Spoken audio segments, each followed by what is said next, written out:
Hi, I'm Lora-Faye Åshuvud, the host of Odd Theory, and I'm here with Lorraine for New Sounds in Studio. We're streaming live today on Facebook. Brooklyn's Lorraine released their debut full-length last year. The songs are these beautiful, shimmering works that feel both grounded in a number of different musical idioms, but also very much unique. Taja Cheek, aka Lorraine, and her band are here to play a short set for us, and then we'll chat a bit afterwards. Enjoy.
Happy birthday to you.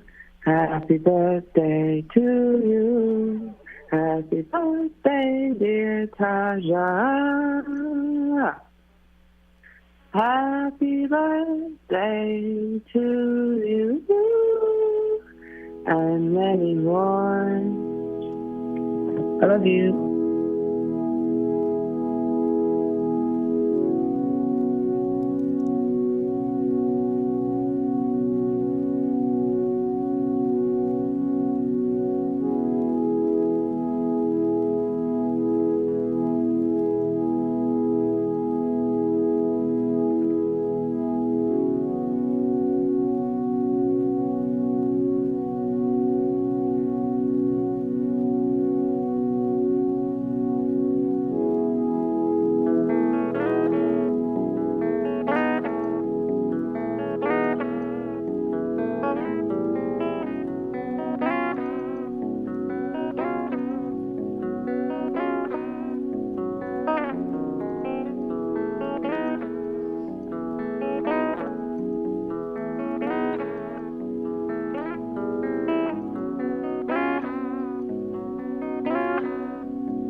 That was Lorraine with 3 songs off their latest self-titled release in reverse order. Do you want to come join me, Taja? Oh, yeah.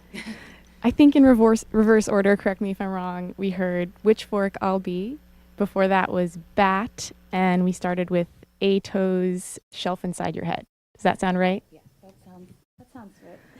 So Lorraine is led by singer and composer and multi-instrumentalist Taja Cheek, who's sitting here next to me.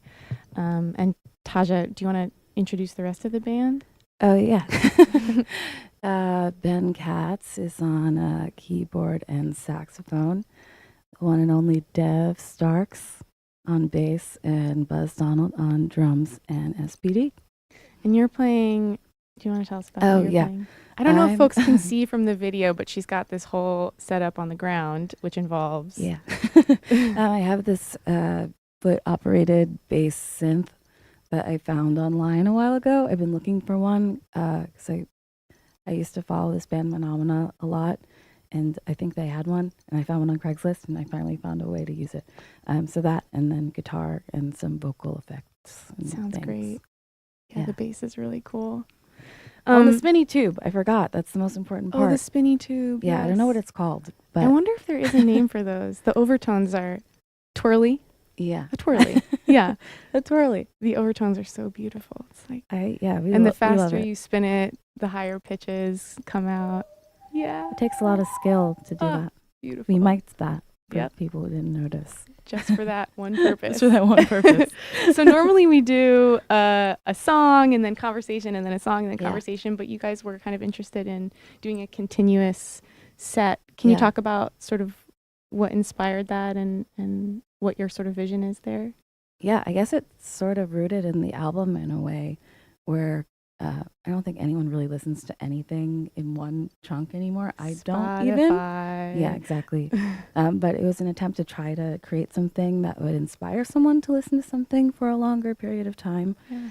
And so I think we played 1 or 2 shows where I would try to talk in between songs, and I don't like talking that much. So it was kind of awkward and weird, and we realized that it just works better to really immerse people in an experience, to just not mediate it with me talking. Yeah, it's definitely immersive. It really felt like a journey. It was beautiful. Oh, cool. Thanks. Yeah. So these songs were all off of your debut self-titled latest release, which came out on Astronautico last year. Is that right? Last year, like a day from now. Okay. So I guess it's the eve of the anniversary. Happy anniversary. Yeah. Thanks. It's got really beautiful compositions and performances on it, which, we just heard some of, and some really cool production work. We heard a little bit of it coming through as well. You guys were kind of playing some of it. One of my favorite things is the use of field recordings. Can you talk a bit about what inspired that and like what the process was? Did you start with the field recordings and then build the music around it, or vice versa? Did it happen together? Yeah, I think it kind of happened together. I don't really remember. It's just something that I do mostly just to remember things that happened in my life, because I have a bad memory. So I have a lot of different recordings of things that happen and conversations I had with people, which makes me sound like a creep, but it's true. Do you tell people you're recording? No. But I keep them and I listen to them sometimes, and they are, source material for other things. Cool. So I guess they were kind of happening at the same time. Yeah. One of the tunes on the record includes this field recording that we actually heard today, that includes this recording that you made of a church service that you passed by on the street. Is that right? Yeah, I think I recorded that actually after the album was already finished. Wow. And I was looking for something kind of like that. And I was walking with my friend Alex, who plays drums on the record. We were walking from past this church and into a group of people that were playing music on the street. And I really liked how, as I was walking, it sounded like I was crossfading the 2 sounds. That sounds so nerdy. Wow. No, but it's true. It kind of sounded like that to me. And it just felt like a good metaphor for some things I was thinking about in terms of grief and joy. And so, I had to put it on the record. Can you talk a little bit more about those themes of grief and joy that you were thinking about? Yeah, I think I'm still figuring that out a year later. But for the most part, I hope that when people listen to the record, they are given an opportunity to really think through emotion in a complex way. That I hope they don't come. I hope no song comes across as being purely sad or purely angry or purely any one thing, because I don't think that's real. I don't think that's how anyone experiences emotion. And I was sort of thinking through that in the wake of things that were happening, my mother's passing being one of them at that time. So yeah, I wanted that to kind of come across in the record and in the live show. And there's a connection to church as a secular institution of congregation for you, and that kind of makes some appearances on the record as well. Can you talk about that connection a little bit? Yeah, I mean, I'm from Brooklyn. My parents are from Brooklyn, and their parents lived in Brooklyn for a very long time, and my grandmother still does. And it's, referred to as the land of churches, and that's always just been a presence in Crown Heights and Fort Greene and where I'm from. So in that sense, it gave me a sense of rootedness in the place that I have roots in. But beyond that, I'm interested in kind of the symbology of church and religion and how that leaks out into other places. And so I think I was exploring that. I never really went to church, and I wasn't very religious or very spiritual for that matter, until very recently. So this is sort of me figuring all of that out in public. Cool. Well, on that note, we've actually got Dr. Yosef Sorit on the line, who is a scholar of religion and race in the Americas. He's written a number of books on the topic and has a particular focus on religion in Black communities in the U.S. He's currently editing an anthology on the sexual politics of Black churches, and his first book was a study on the ways in which religion informed debates around Black art and culture in the 20th century. Very cool. We thought he would be a great person to talk to further about some of these questions that you have and your interest in these communities in Brooklyn. Dr. Sorit, are you there? I am here. Good afternoon. Hi. Hello. Hello. Tajid, any questions right off the bat? Yeah, I guess in a general sense, I'm kind of interested in the ways that, just on a personal level, that, the symbology of Black religion leaks out into more secular spaces. And that's something that I feel like I'm interested in. And I'm curious about some other ways that is manifested historically, or if there are any examples of things in Brooklyn or things that you've come across that are particularly interesting to you. Wow, that's a great question. And first, I just want to say thank you for, after a long week, having a chance to just sit with your music for 15 minutes is just such a rare treat. And I could, in some ways, the immersion lends itself to an almost meditative quality. But I guess what stood out to me in hearing you talk about the music and the inspiration of churches was your relaying a sort of rather mundane story of walking down the block. And, I mean, we think about sacred and secular as these dichotomies for music, and Black music is often been referred to as defying the logic of sacred and secular, right? Mm-hmm. And, as we think about the sort of recent passing of Aretha Franklin as one who was always of the church, even though we know her as the Queen of Soul.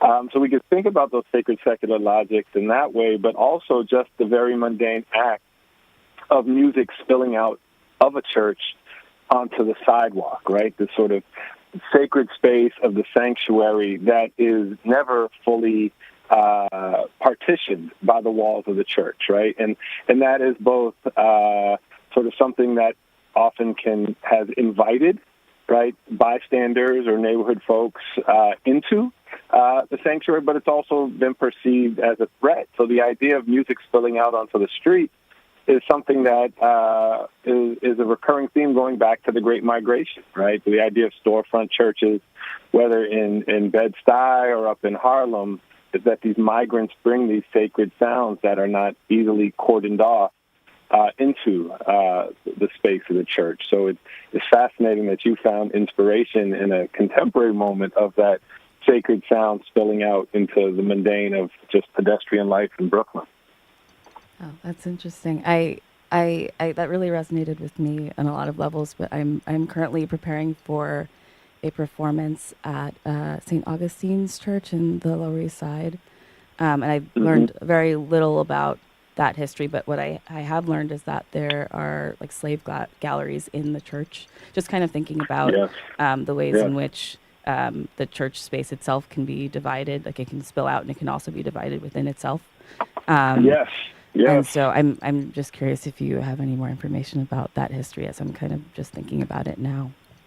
No, I mean, certainly we think of churches within a sacred register of a spiritual home, but the sort of history of religion and Christianity, particularly in the United States, is also one of marking racial and social difference, even if we, right, in a religious register, but it's not exclusively religious. It's sort of been emblematic of the broader movement for racial equality, or of also marking in clear lines places of racial inequality and racial difference. So when we think about even something like the oldest African-American denomination, the African Methodist Episcopal Church, it begins, right, it emerges out of the story of racial inequality as it shaped actual worship practice in St. George Methodist Church in Philadelphia, right? So the church separates these historic black churches, both Methodist and Baptist, are not born out of theological difference, but born out of racial inequality as it was marked within the context of worship life. So, we see that in the context of in the context of St. George's, but in some of these churches in Lower Manhattan, right, that there were particular sections that were reserved for the enslaved to worship, right? So you could almost think of it as sort of a Jim Crow space within the context of the sanctuary. So there was inclusion, but under very clear terms of inequality. And so if you think if it was St. John Methodist down in the bottom of Manhattan there's still the remnants as part of a narrating of the history of these churches bear the marks of where the enslaved and then free black members of these churches were allowed, invited to worship. Yeah. Taj, are you thinking about incorporating some of those histories into your performance at St. Augustine's yet? Yeah, Do you have a sense of... I don't know how much I'm allowed to talk about it. Oh, no. But it's a collaboration with a lot of other artists, but it's in the church. Okay. So I've been just thinking, we've been collectively thinking a lot about the architecture of the space and how that informs the history of the space, and how that in turn informs how we evoke that history or the legacy of the church, which is now a predominantly black church. Yep. So yeah, just thinking. Cool. Any other questions for Dr. Yeah, Stewart? I guess we just actually played in a synagogue a couple days ago, and I've been sort of noticing that spaces like Park Church Co-op have been popping up in other places that just regularly host live music for the public. And I'm wondering if that really, it feels like a new thing to me, at least in my own consciousness in Brooklyn, as a music goer and performer. But I'm wondering if that is true, if there are other sort of precedents for that, or if that is kind of a new trend. Of sort of live music experiences being used as a tool of outreach or of something of the like, in my understanding? Yeah, exactly. Like, just, sort of religious spaces opening themselves up more for the public, either as a real mechanism for increasing visibility or for, monetary reasons or what have you.